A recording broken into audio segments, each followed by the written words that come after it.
ایک روز صبح کے وقت سلطان محمود نے اراکین سلطنت کی عقل و فہم کا امتحان لینے کے لیے خزانہ شاہی سے ایک موتی نکالا اور سب سے پہلے وزیر کے ہاتھ میں دے کر اس سے دریافت کیا کہ یہ موتی کتنے دام میں فروخت ہوگا۔ وزیر نے عرض کیا کہ حضور، یہ موتی تو بہت ہی بیش قیمت ہے، سونے سے لدے ہوئے 200 گدھوں سے بھی اس کی قیمت زیادہ ہے۔ سلطان نے کہا کہ اچھا، تو میرے حکم سے اس بیش بہا موتی کو ریزہ ریزہ کر دو۔ وزیر نے عرض کیا کہ حضور، اس موتی کو ضائع نہ کروں گا، میں آپ کے خزانہ دولت کا خیرخواہ ہوں اور اس ہیرے کو توڑنا بدخواہی ہوگی۔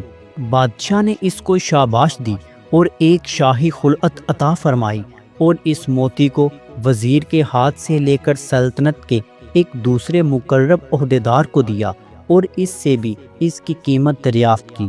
اس نے کہا حضور، اس بیش بہا موتی کی قیمت آپ کی آدھی سلطنت ہے، خدا اس موتی کو محفوظ رکھے۔ بادشاہ نے اس کو بھی حکم دیا کہ اس موتی کو ریزہ ریزہ کر دو۔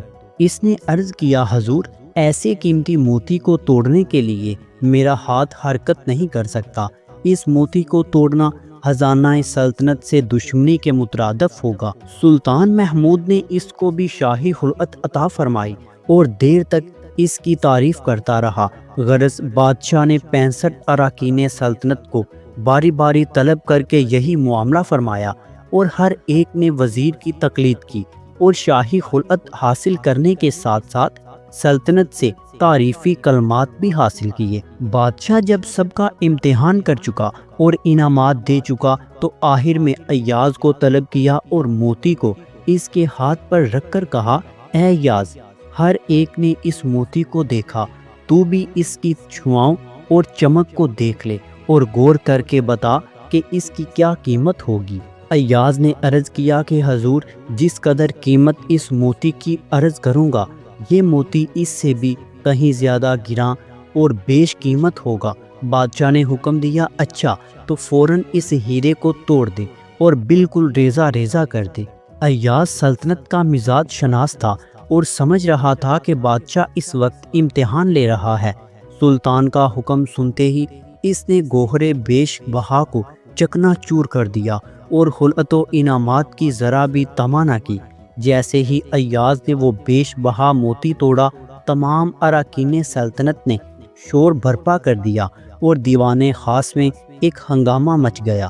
تمام وزرائے سلطنت نے کہا، واللہ یہ شخص بڑا ناشکرا اور نمک حرام ہے جس نے اس پر نور محترم موتی کو توڑ دیا۔ ایاز نے کہا، اے محترم بزرگو، بادشاہ کے حکم کی قیمت زیادہ ہے یا اس موتی کی؟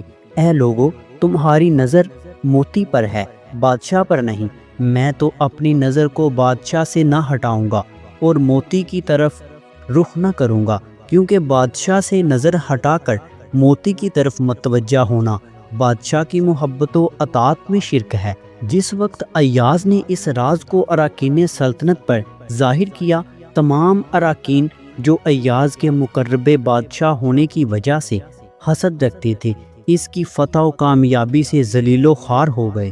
اس واقعے سے معلوم ہوا کہ اگر اللہ تعالیٰ اور اس کے رسول صلی اللہ علیہ وسلم کی سچی محبت ہمارے دل میں پیدا ہو جائے تو موتی کی طرح ساری دنیا کو توڑ کر اللہ تعالیٰ اور اس کے رسول صلی اللہ علیہ وسلم کے کسی حکم کو بچانا آسان ہو جائے گا۔ یہی وہ محبت ہے جس کی برکت سے دنیا کے پرکشش مراعات اور رونقوں کو شریعت کے احکام کے مقابلے میں خیر بات کہہ دینا آسان ہو جاتا ہے۔